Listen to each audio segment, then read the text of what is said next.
welcome back to Thrive Yoga Fit Transformational Coaching. This is Erin, and today I have a special guest named Matt Murphy. Matt Murphy. So Matt and I were having one of our, we call them maintenance dates, and during those maintenance dates, we discuss things that can sometimes be uncomfortable. We set our maintenance dates on the calendar, and when we do them, we kind of like spread everything out on the table and look at some things at our relationship that might be uncomfortable, or, you know, bills and just shit like that you don't want to talk about, like, you know, right before a date or right before, you know, having sexy times. So in one of our talks, we have gone back and forth in our conscious partnership. And honestly, a couple of the books from my course has come from what we've worked through in our relationship. And Matt came up with a great idea. He's like, you know what? We have worked so hard for what we have, and a lot of people want what we have. And, you know, we kind of like forged the path. So, you know, why don't we use this 4 years of us working through this and make it into a podcast, a course, and like share this with people? And I said, I think that's brilliant. So yeah, I think we have a lot to share, and some of the lessons that we learned were less comfortable, some were more comfortable, but it's almost like the more uncomfortable the better, right? Because then it's like the lotus grows from the muck, and sometimes we've had glorious, beautiful times, and sometimes we've had mucky times. So we wanted to share some of the best pearls that we got from the muck. Yeah. Because we figure that's the best stuff.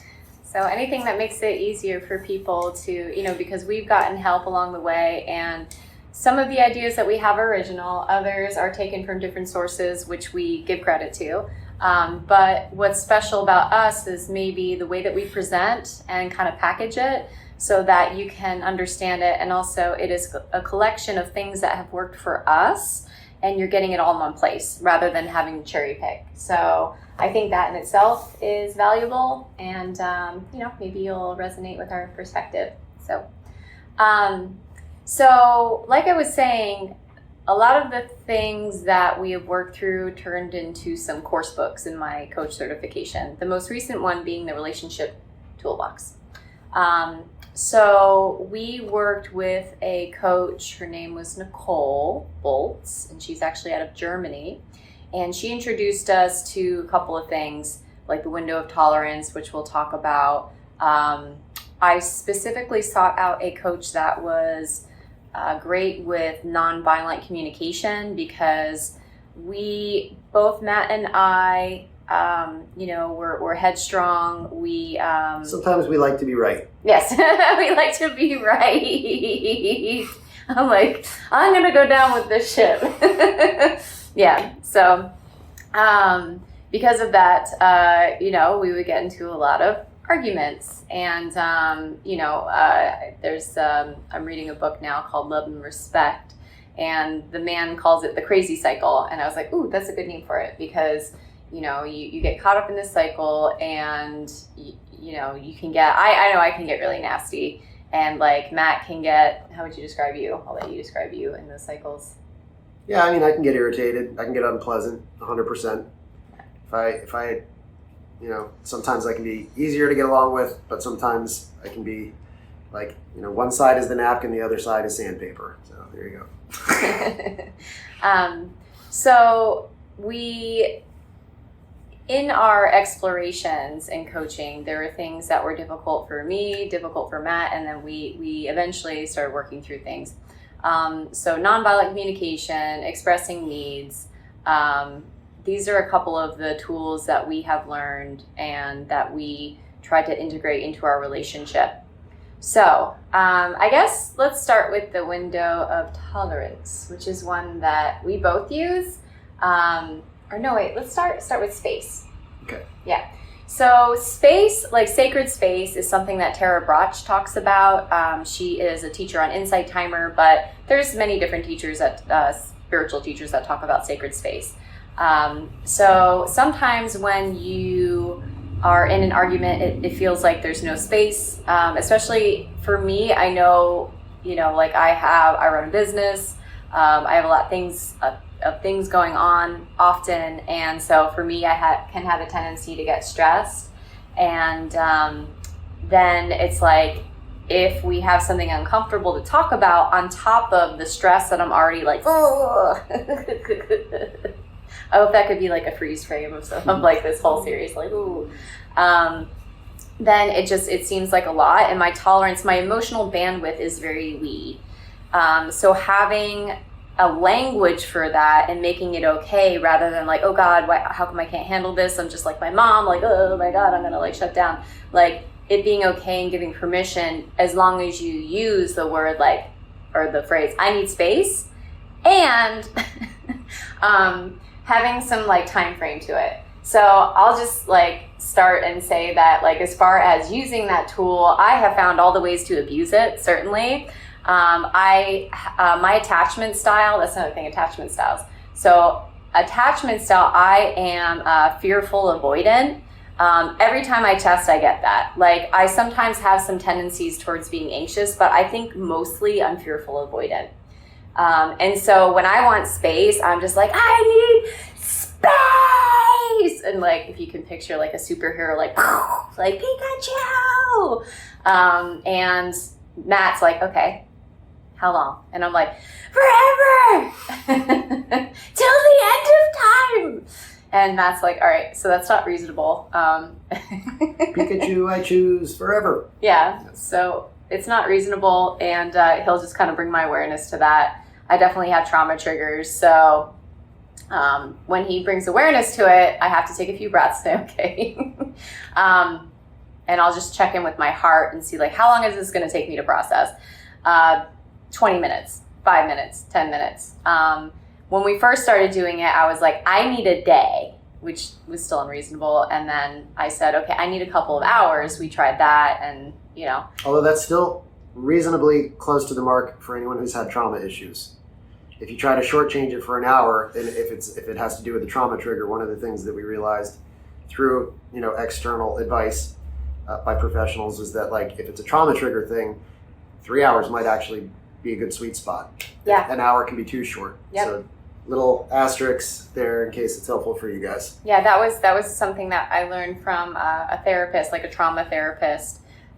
So, you know, 1 hour might be too short. You might have to really connect to your body, and it might take a little bit longer than you would like it to. So I know for me it was frustrating, and, you know, 30 minutes wasn't long enough. You know, sometimes an hour wasn't long enough, and I really needed a long time to settle into my body. Now that we practiced it, like anything, I think that, you know, usually it's like 20 minutes or 10 or 15 minutes, or we'll both kind of like go take a walk.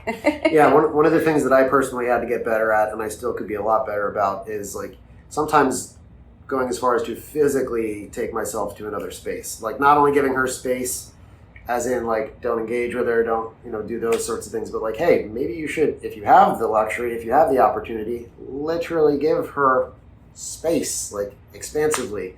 Go for a walk, or take this opportunity to go to the grocery store and get those groceries you need, or whatever. And again, that's not always going to be like perfectly reasonable, one size fits all for everyone, but every time that I took those opportunities, it contributed to a way better outcome. So just an offering in case that's good for you guys. Yeah, and all that is, I think, helpful for our listeners. You know, it's like, in those times where you're really triggered, it's like you go into that limbic system and you're very primal. And I know I get very like, and I go into my attachment style, which is like, go away. So when I have that space, it helps me reclaim my autonomy, and Matt claim his autonomy, so that we can come together and love each other again. You know, because it's like when you're in that space, I don't know about you guys, but when I'm in that space, I'm just like the red head comes out, and I can be very fierce and, you know, say things that aren't so nice, which I think I've tamed down a lot more than I used to. Like, you know, it's getting into a conscious partnership. It's like taking a mirror and putting it in front of you, and you're forced to look at all the things that are working, that aren't working.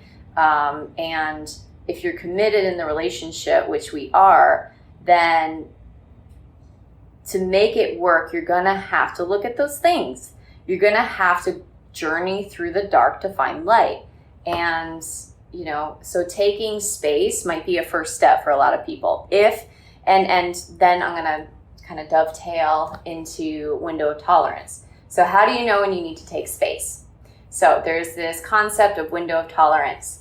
And let's say it's from 0 to 6. 0 is like, I'm fine, I'm very neutral. 1 is like, okay, I can still engage. I can tell this is, there's some conflict here, but I'm still like with you. 2 is where you should really take the space. A lot of times I don't notice till I get to the 3, which is still, I think, pretty good. But by 3, you're being snippy, you're getting tense, you're getting defensive. 2 is like, all right, my spidey senses are tingling. I need to take some deep breaths.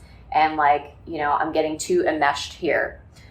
4 is you've already said something like regrettable. 5 is like you've said a lot of things regrettable. And 6 is like you blow your top. Yeah, you should be out of there at like 2 or 3. Yeah, definitely. That's when you need space intervals. Yeah.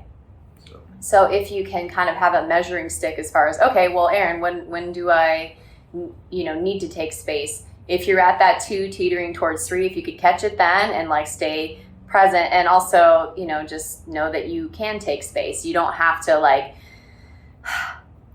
for me, having been through trauma and having to work through it in a conscious partnership, if I'm getting too close to that pain inside of me and I am unable to create space around it because my emotional bandwidth isn't there that day, I'm stressed, there is something in particular that really got to me, then, it's a little bit harder to hone in on. But using these tools, making sure that I breathe and that it is an option with a time frame, makes talking about uncomfortable things possible, which it's really important in a relationship to be heard, which, might bring me to our next topic, which would be needs. Do you have anything to say about space as far as how that's helped you? Or yeah, try to conceptualize space as this goes into the idea of boundaries kind of hand in hand. So there's such a thing as space that points inward and space that points outward. Try to be able, the same way that you think of boundaries, like what other people do in their own space isn't crossing a boundary. Like, for example, it's not crossing some random rule you made up for them. Like that's not a boundary that draws within your own space. And you should think about claiming your space and your need for space the same way.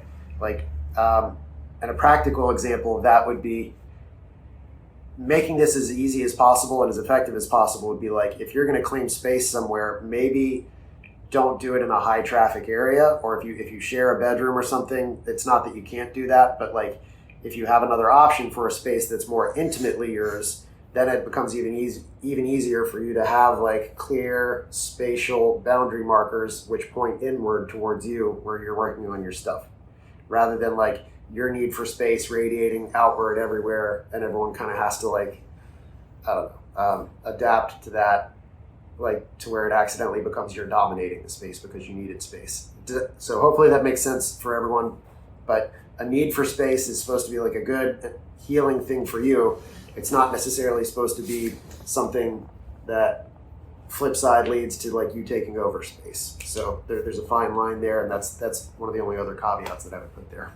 So that actually reminds me of a story when I was visiting my sister up in Marquette, and we were in what's called a hillbilly hot tub, which is charming, and I don't know how it sounds, but it was delightful. And so it was me and my sister's friends, and we all hopped in the hot tub, and then my niece hopped in, and she's 13, and we had been talking about needs and in nonviolent communication, and my sister and my niece were trying to practice it. And so we're all sitting in the hot tub, and my sister, she was being all goofy, and she has a new romantic partner, so they're all chatty. And I guess, I could tell my niece was getting irritated, and we're like, "What's wrong, Savannah? What's wrong?" And she's like, "Mommy, I have a need." And we're like, and she's like, "I have a need for you to shut your mouth." Whoa. Yeah. So it was really funny because you could tell she was trying to use the tools, And I had to explain to her, like, honey, if it's you and a bunch of people in a hot tub, you can have a need for space, but a need is something that you can also honor yourself. And it's like walking into like a concert and be like, hey, you guys are too loud in here. Like, shut up. Yeah, that's a pretty good analogy. Yeah, exactly. So, walking to, like, sitting in a hot tub with a bunch of people, like, hey, you shut up, or like, I'm controlling the music. Like, okay, if you want a different setting, like, you have a need for more quiet, you have a need for space and all these things. You kind of have to like take responsibility for creating that somewhere. Exactly, yeah. And so if you're just with someone and you guys are engaging, like, you can request that need, but sometimes they can't give it, so I have a need to be heard, I have a need to be seen. Sometimes Matt and I are kind of like ships passing in the night, and he'll want to be heard or seen, and I'll be in the middle of doing something. And so I've gotten better at verbalizing, like, hey, I'm in the middle of doing something. I want to hear you. I want to see you. Like, can we discuss in a minute? And he's really good about receiving that. Or in my case today, I need introvert time. Oh, yeah. Like, okay, I get that. That was so good. That was so good. I was like, immediately, oh my God, yes. Like, I love you. Super snuggle mode to like, why don't you snuggle me too? Oh, I got it. Okay. Yes. So that we can have a good time later. Got it. Exactly. Immediately got it. And so if you can express your need, and he even gave me a little bit more of why I need introvert time, so that we can like be snuggle bugs later. Like, oh my God, like, yes, like, please take all the extra introvert time. Giving the reason why might not always be a strict requirement, but boy, is it the chocolate coating that goes around the pill. It really does. Like, or like if you're trying to feed your pet the pill, like they just like don't put in peanut butter or something. A little bit of peanut butter, a little bit of whatever, and all of a sudden they're like, oh, okay, I have incentive now to swallow this strange thing. So there you go. I try to put, we're trying to get the cats to eat liverwurst because they're organ eaters, and like 2 out of 3 of them love it. The other one is like, I don't want it. I tried, well, she ate it the one day. I put like some ghee and egg in it, and she's like, of course Matt wasn't there to witness it, but. She filmed it though. Yeah, I did actually. I filmed it. High proof. And last night I came home after having a wonderful night out with my friend Anique, who I've had on this podcast, and she's one of my best friends. And we had charcuterie, and I don't really drink wine, but I had 1 glass of wine, and I was like, ooh, and I came home, and Matt was like trying to read, and I was like I do this thing that's called snappling. It's like really terrible grappling, but it's snuggling, so it's snappling. And he's like, what are you doing? And I'm like, I don't know, like. And I forget, I was a little, what did I say? I thought it was hilarious, whatever it was. She was talking about how interesting she was and how great snuggling her would be. And those things are true, don't get me wrong. But it was also true that I was really enjoying my book at that moment. And I was trying to like go to bed. But, yes. Yeah. Timing is important. Yeah. So I was like, why would you pay attention to me? I am hilarious. And he's like, my book is also nice, and I would like reading time. And so I begrudgingly, I think eventually left him alone, but he told me why. She was good. Yes, I was. So, all right. So we talked about the window of tolerance. We've talked about space. And we started talking about needs, and one final kind of like gloss to put on the needs. Most people seem to get tripped up on this part. A need is not, I need you to do this thing, kind of like, Mommy, I need you to shut your mouth. Like that was a good example. It's not like, I need you to change something. I need you to do this and to do that. It's more like, I have a need for, and then fill in the blank basic human need. I have a need for understanding. I have a need to be heard, or maybe more accurately, fairness. I have a need to express myself. I have a need for consideration.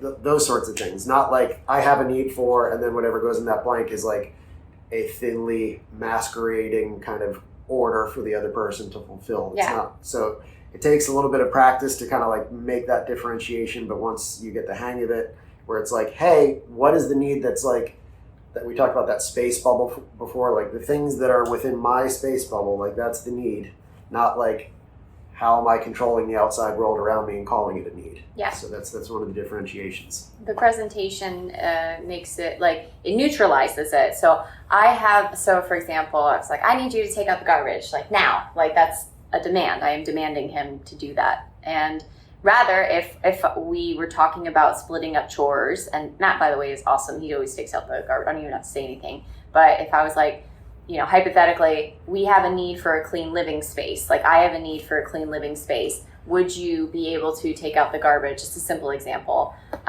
But that would be a way to communicate it in a neutral way. And then he might say, well, I have a need for the sink to be empty and not be filled with dishes. I'm terrible with dishes. And so he might say... Except when she's angry. Yeah. And when then I'm those angry. dishes get cleaned. Oh my God. Like if he comes home and the house is clean, he's like, is everything okay? She's good. So That's a very like healthy way of channeling it. I'm saying it gets stuff done. Sometimes anger is like that Agni, that fire that can get things that is a catalyst for growth. And actually, you taught me that.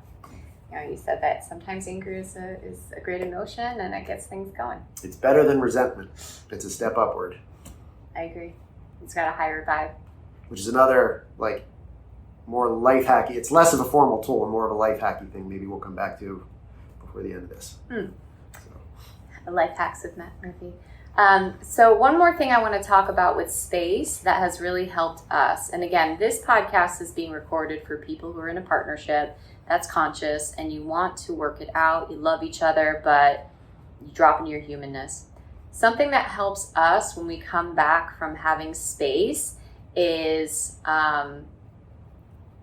acknowledging things we love about each other and starting back with kindness. Because if you think where you left off, you took the needle off the record, right? Like the old record. And if you're coming back together and you're like, all right, can't wait to get back in there. And it's like you're in the corner and Mickey's like, come on, Rack. And then you're like, all right, I'm gonna fuck him up with like my word. And then it's like not gonna end up good. You're gonna keep fighting. But Matt actually started doing this. He started coming in with love rather than me, who I'm like, all right, gearing up, which it just didn't end up well. I think the example she's maybe referencing most recently was in a text. I said, I wonder what would bring us back to a space of love where we can leave this situation with success. I wasn't like, we need to do blah, blah. We need to love. Yep. Or like, you need to listen. It was like, I wonder. And that goes back to that drama triangle thing, rather than me like trying to swoop in as a savior and be like, I'm going to save us from this like feedback loop, or being a persecutor, like you need to get out of this feedback loop because you're doing something wrong, or me being a victim and being like, I'm caught in this feedback loop and it's never going to go blah, blah. It's more like challenging both of us, like playing the challenger role. I wonder what would, like, I'm not supplying the answer. I'm not saying I have the answers. I'm not saying she doesn't have the answers. I'm like, I wonder what would bring us back to a space of love, because I know love is the thing we both want most, but like Erin really, really, really articulates that that's what she needs to get back to a mutually supportive space, is to come in with love first. Like whatever is in the wrapper, it has to be wrapped in love. So yeah, lead with the love. So that was very successful for us to come back and not just put the needle back on the record where we left off, but rather change the record entirely and form a connection. Because when you form a connection, you're connecting on a heart and from a heart-centered space, and you're going to see each other with wholeness, and you're going to see each other not just with like what your brain thinks is logical or like I'm right. You go up into the part of your mind that's like ego driven, but rather like let's come to resolution. That has been really helpful. So the next thing we want to talk about is, we talked about needs, so drama triangle. We referenced it, but we haven't talked about it. Do you want to explain it? Yeah, so the thing that underlies all of it is responsibility versus blame. That's like, if any of it seems confusing, that's like the easiest, maybe that's like half of the easiest kind of skeleton key to understanding it. There's such a thing as taking responsibility for both people's happiness without it being, I'm taking responsibility for her happiness, like in a codependent way. And that's another kind of skeleton key to understanding it. So there's three kind of like drama roles in the triangle. One of them is a victim, like, oh, I'm being treated with injustice in this situation. It's kind of like a complainer role. You're not really giving yourself any attribution of power or agency in the situation. You're just like, something's happening to me, and it, feel bad for me. And then there's persecutor role, which is like the flip side of that one, but equally negative, where it's like, you're the one contributing all the problems here. This is your doing. Like, you're the one with the problem. You need to fix this. You need to stop doing X, Y, Z, and then everything will be fine. Also completely removes any personal responsibility, right? And then there's the savior role, which trips a lot of people up because it seems positive. But if you think of codependency, that kind of like helps you see. You need me. I'm going to rescue like, you. I can see that you're having such a hard time, and I'm going to like spare you of any personal ability to fix anything or improve anything. I'm just going to do it all because clearly you can't, like that kind of thing. And not even like, they might not even sound mean. They might be wrapping it up in like the appearance of love, but it's all the thing that all three of those have in common is if I'm the one saying any one of those things, like, Russian roulette, wherever it stops on that wheel, whichever of those roles I choose, I denied her agency in most of them to solve the problem constructively. I gave her a role. Like I gave her a script to play in my own personal drama. If I gave her the role of the villain, whatever she does, she's going to be the villain, and I'm the victim. If I gave her the role of the persecutor, that's like kind of the same thing. Like if I gave myself the victim role, I gave her the persecutor role. If I gave her the role of someone who needs to be saved and myself the role of the savior, she didn't really have any choice in any of these. She was given a script, right? So all of those are disempowering. None of those have two people working together, recognizing that they're both free-willed human beings who equally contribute to creating situations, resolving problems, et cetera, right? With autonomy. So flip that triangle upside down to the winner triangle, and the winner triangle means like, hey, we're going to create a win-win situation here. I'm not going to turn her into a victim or myself into a victim. Neither of us are going to be persecutors. Neither of us are in need of rescue, right? And there's like corresponding roles to each of those. So instead of a persecutor, like instead of me saying, Erin, this is all your fault, you need to fix this, right? I might have a challenger role that says something like, hey, I think we can both do a lot better here.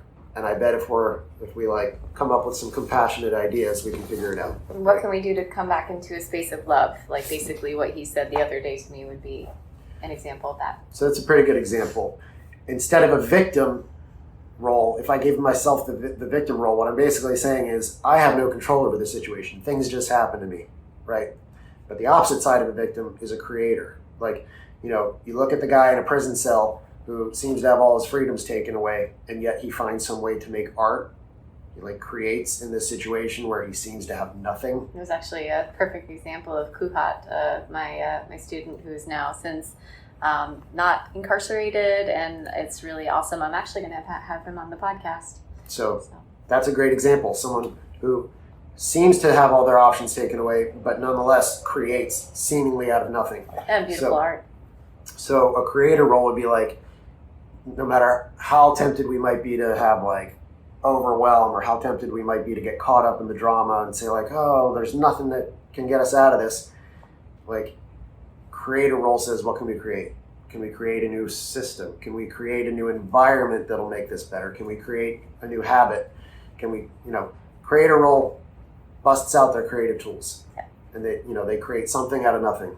And a coach role is, instead of rescuing someone, the coach role might say like, well, hey, I know that there's some resources over here that might help us because I have maybe it's an area I have some expertise, or like I might authentically have more expertise or more whatever in a certain situation, but I wouldn't be treating her like a victim or like someone who needed to be saved because like, oh, she doesn't know anything.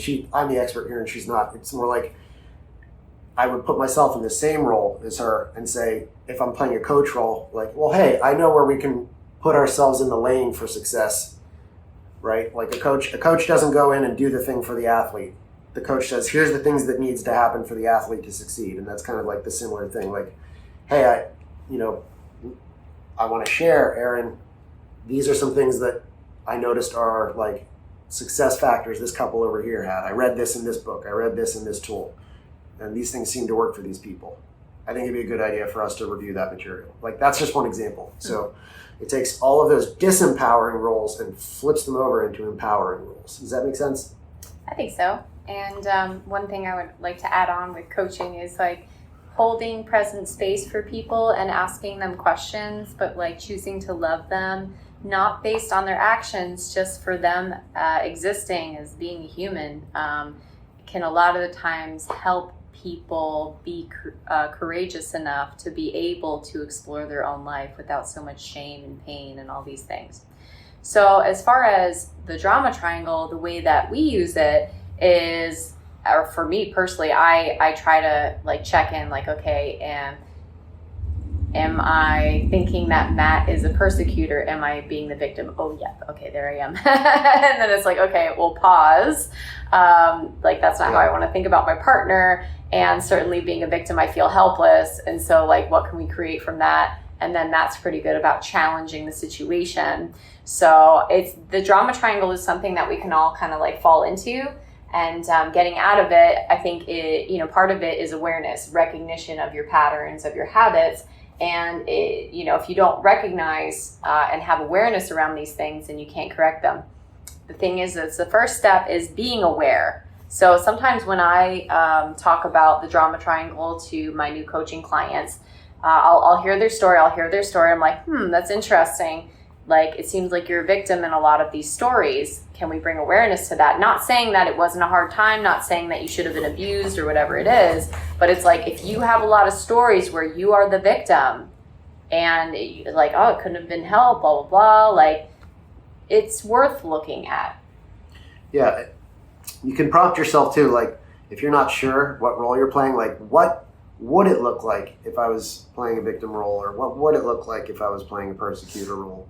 And if you come up with things that suddenly start to converge on kind of what's happening, like, okay, well, maybe that would be it. And there's also kind of a preventative way to say, like, before you even get too deep into the situation, like, what would it look like if one of us was doing those things? And then that kind of gives you guide rails for what not to do, right? Like, what would it look like if I decided to play the victim in this situation? Oh, it would look like me saying things like, oh, I don't have any power in this situation, I don't have any control, there's, and then like, don't do those things. Yeah. Do the opposite of those things. So, yeah. And the opposite is not going from victim to persecutor, right? It's like, how can we construct something rather than destruct something? Right? So those are all some formal tools. There's also, like, for me, some general philosophies behind these things that I think are useful and that kind of bind a lot of them together. One of them is, like, you kind of have to do some soul searching and question your motives for being in a relationship. And then because you can misuse any of these tools and come to the wrong conclusions, like if some fundamental assumptions are not really aligned. One of them is, like, does your definition of a relationship include two people coming together who both have autonomy, like they're both their own souls and they both have their own free will and all that stuff, but they're collaborating on a life together? Or is your definition something more like, oh no, the husband is always in charge, or oh no, the wife is always the boss, and like this, manuals. Yeah, like this person is just what therapists sometimes would call a self-object, meaning like you don't think of them as a human being. They're just like an extension of yourself who you try to like move around like a toy sometimes, whether or not you realize it. And if your fundamental assumption is more like, hey, we're both individual, autonomous, meaning self-governing human beings who are collaborating, like cooperating on a life together, and neither one of us is like trying to dominate the other, then you have a chance at some pretty beautiful outcomes, right? So that's like a fundamental one. And then there's also some like quick tips that have been very helpful for me. Like Anthony Robbins in one of his books and audios says, like, he has a one-liner that I really like, which is, do you want to be right or do you want to be in love? And that's a pretty good shorty in terms of saying, like, am I arguing right now, or am I actually trying to create a constructive situation? And if you're just arguing, then you're just trying to be right. You're not trying to be in love. Like, love is two people coming together and making something beautiful. So do you want to be right or do you want to be in love? Another one which I got from Jordan Peterson is, and it's not that we always do this, but we have done it once or twice since I thought of it, and I think we had some good results, is like, when two people come together after a fight of any kind is like each person voluntarily coming to the table and offering something that either they were wrong about or that they could have done better right away, so that immediately it's not establishing that it's a contest. It's like, no, like voluntarily we're coming in soft, because it's kind of like when the dogs show their belly a little bit, except like they're both showing their belly at the same time and saying like, hey, we're not baring teeth, we're showing our vulnerable spot, and we're both doing it at the same time, because we're not trying to fight, we're trying to create. For me, that really helps with connection, in my courses and just me as a persona, I guess, online. I try to be as authentic as I can without divulging like some things you keep to yourself, right?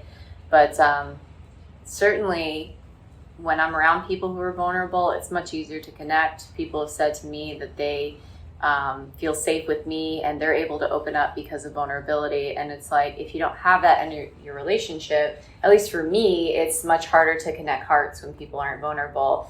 If there's this guard up, like, no, it's fine, I'm fine. It's like, no, you're not. So, and I've done that too. Matt's done that too. So yeah, I think that.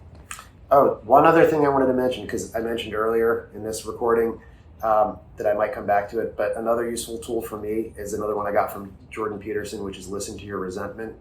Like, you might not even be consciously aware that you have resentment, but if you audit yourself and say, am I starting to feel a little resentment in a certain situation? And some mundane examples are, am I doing the dishes more often? Am I like paying for more things in a way that I didn't agree to? Are there roles that were unconsciously played out in a way that wasn't consciously spoken or negotiated? If you start to feel resentment about that, that's an early warning sign, and you can't let resentment grow into something else. You can't have artificial peace where you don't confront it, where you're like, I'm just not going to say anything ever because I just want peace. Like, silent peace is not always preferable to actually like confronting things early on, even if the confrontation is with compassion. Well, it's not real. Energy. Silent peace is, if you're stewing, you're not really peaceful. You're, I don't want to say manipulating the situation or not looking at it to try to give yourself immediate gratification of, okay, well, if I avoid this and I don't talk about this, maybe it'll go away.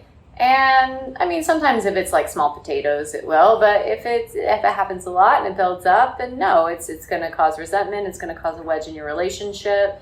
And there's certain things that do need to be talked about, because otherwise we build up patterns and we essentially like teach people how to treat us. And if we're just letting things slide and not addressing our own needs and tuning into what is true for us, bright and alive inside of us, as Marshall Rosenberg from Nonviolent Communication would say, then it's we're going to have blow-ups and not know why. And buried underneath is all this yuck that we haven't wanted to look at, So yeah, resentment should be an early warning sign and a useful one, rather than the most toxic and dangerous emotion there is in the entire mix, which it often is. If it's left unchecked, it becomes worse than any of the other ones. But when it's an early warning sign, then you can avoid all that other stuff. Yeah, get it before it gets hard. And like if you didn't brush your teeth for a night, you might be okay, right? If you didn't brush your teeth for a week, okay, we're getting gross. If you didn't brush your teeth for like a month, that shit is hardened on there, and that's like resentment is like becomes cemented in there, and then it's much harder to dislodge, and it's all mixed up with other stuff you're resentful about. And if you think, we're carry vibration with us, we're energetic creatures. If you're ruminating in resentment, it's causing a wedge not just between you and your romantic partner, but also in your other relationships, whether you're venting about your partner to somebody else and it's like you just have that stank of resentment. Like, if you're not going in and addressing these things and pretending that they don't exist, not saying to like indulge in them and like pick apart every little thing. There's certain things you have to let go. Sometimes you have to choose your battles, right? But keeping your perspective clean, will sometimes prevent these becoming aware of like what's going on inside. But then other times you need to talk about it. Yeah. So. And you can't let your past dominate your present and future. Like Yeah. if you choose past, then it's at the expense of present or future. And we've changed a lot of patterns, and sometimes we've, got caught in the past, like, hey, you're treating me like you used to. Like, oh, well, I like you used to do this a lot. And so we've had to work through that too. So that's also some like hacks of like our suffering that we went through and we traveled through it, that we share the light. So I think that's all. Yeah, I think so. All right. So we're going to go to Screamageddon, which is like a haunted house, a collection of haunted houses in Dade City with our friends Anna and Tony. So I think that is a fun time, and this is a good podcast. And so thank you for listening. We're probably going to be doing more stuff like this and maybe some courses. So give us feedback if you like it, if this was helpful, the perspective of an intimate, conscious partnership and how to apply the tools in your life and in your partnerships. So, all right. Thank you so much, Matt. I love you. Thank you so much for listening. If you want to support the podcast and if it's helping you, please consider writing a review.